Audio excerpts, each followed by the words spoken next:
จักว่าภพภูมิที่ดีของหมู่เทวดาอินพรหมทั้งหลายคือใส่มนุษย์เด้อหมู่เทวดาสิเบิดอายุอาสนะแข็งกระด้างดอกไม้เหี่ยวเหงื่อแล้ออกเนี่ยร่างกายเศร้าหมองบัดนี้เขารู้กันเด้มันสิเบิดอายุเขาสิมาอวยพรกันเด้คือมาให้กำลังใจกันนั่นแหละขอให้ไปภพภูมิที่ดีเด้อให้เจ้าไปเกิดอยู่เมืองมนุษย์เด้อนี่เด้หม่องที่เขาปรารถนาเข้าใจว่าล่ะเขาก็เตือนกันเด้เตือนกันไปสู่ที่ชอบเด้อไปภพภูมิที่ดีเด้อพวกเขาเว้ากันนั่นแหละเขาปรารถนาใดปรารถนามนุษย์ปรารถนาความเป็นมนุษย์ต่างหากมันสามารถทำบุญได้ครบสูตรนั่นเองเป็นนังสั้นเขาก็มีความปรารถนาดีแบบนั้นแต่ว่าส่วนมากเทวดาพรหมทั้งหลายอรูปพรหมทั้งหลายตายแล้วลงนรกจักว่าหลักที่บ่เคยได้ยินได้ฟังธรรมหรือบ่เคยทานหรือทำบุญในเขตของพุทธศาสนาพรหมบางพวก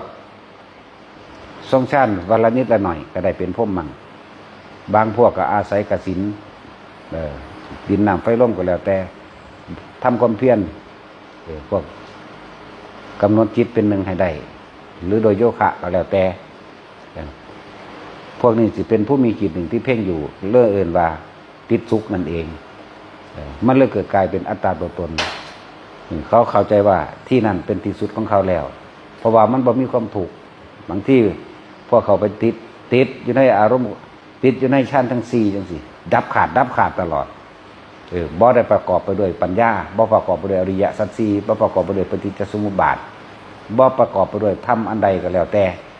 ที่ทำให้เข้าสู่พระนิพพานได้บ่ประกอบเข้าใจบ่ล่ะส่วนมากเขาบ่ฟังธรรมเด้เขาสิบ่ฟังคำสอนพุทธเจ้าเด้แม้นสิเทศน์อยู่กับสร้างหมู่เทวดาทั้งหลายที่ว่าเกินกลกันมาบ่ได้มาฟังทั้งเบิดดอกความจริงนั่นน่ะเวลาพุทธเจ้าแสดงอริยสัจสี่จังซี่พวกเขาเข้าใจว่าเขาเที่ยงแล้วเขาบ่มาฟังเด้อแม่นฟังก็บ่รู้เรื่องเพราะไม่ประกอบไปด้วยอุปนิสัยเข้าใจบ่ล่ะ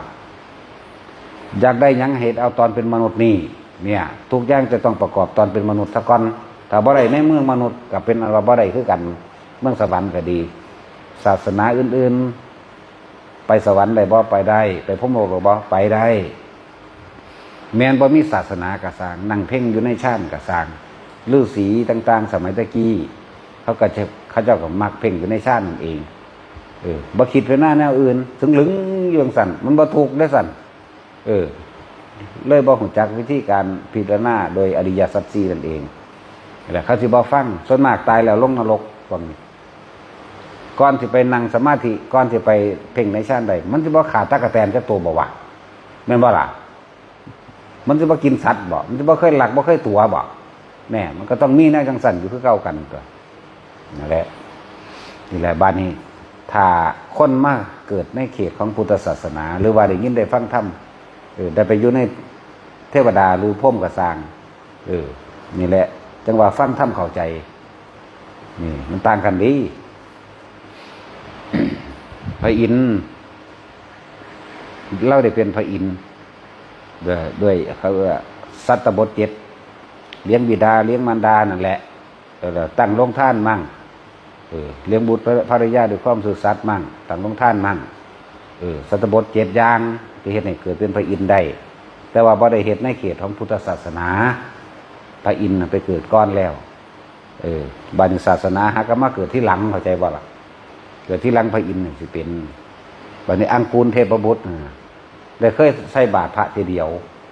นี่พระนี่ไปเกิดน้ำพระอินทร์แต่ว่าแสงสว่างมันใหญ่กว่าพระอินทร์แต่ว่าพระอินทร์ทำความดีมาตลอด 40,000 ปีได้เกิดเป็นพระอินทร์แต่ว่าอังกูลเทพบุตรนี่มาเกิดในศาสนาของพระพุทธเจ้าโคดมมีอายุแค่สั้นๆนั่นแหละตายแล้วนึกถึงผลบุญผลทานที่แต่ก่อนเคยใส่บาตรพระ ขึ้นไปแสงบักใหญ่กว่านั่นเห็นบ่ล่ะเทียบกันบ่ได้เด้แถมซ้ำได้ฟังธรรมอีกต่างหากเด้อังกุลเทพบุตรนี่ส่วนพระอินทร์ก็เกิดก้อนนั่นอีกเกิดก้อนนั่นสมัยนั้นบ่มีพุทธศาสนาเป็นช่วงเว้นว่างในระหว่างพุทธท่านดอนบ่มีแล้วก็ทำของเราพอแห้งอยู่ดอกทั้งเลี้ยงพ่อทั้งเลี้ยงแม่เลี้ยงบุตรภรรยาด้วยความสุดเสือทั้งต่างลงท่านให้ข้าวให้น้ำก่อยาจกวันในพกขอทานทำความเคารพน้อมแก่ผู้เฒ่าผู้แก่นั่น7อย่างนั่นแหละนี่แหละถ้ามันเหตุให้เกิดเป็นพระอินทร์แต่ว่าพระอินทร์นั่นบ่มีปัญญาเด้เจ้าว่าพระอินทร์นั่นน่ะติดความดีอยู่ก็ดี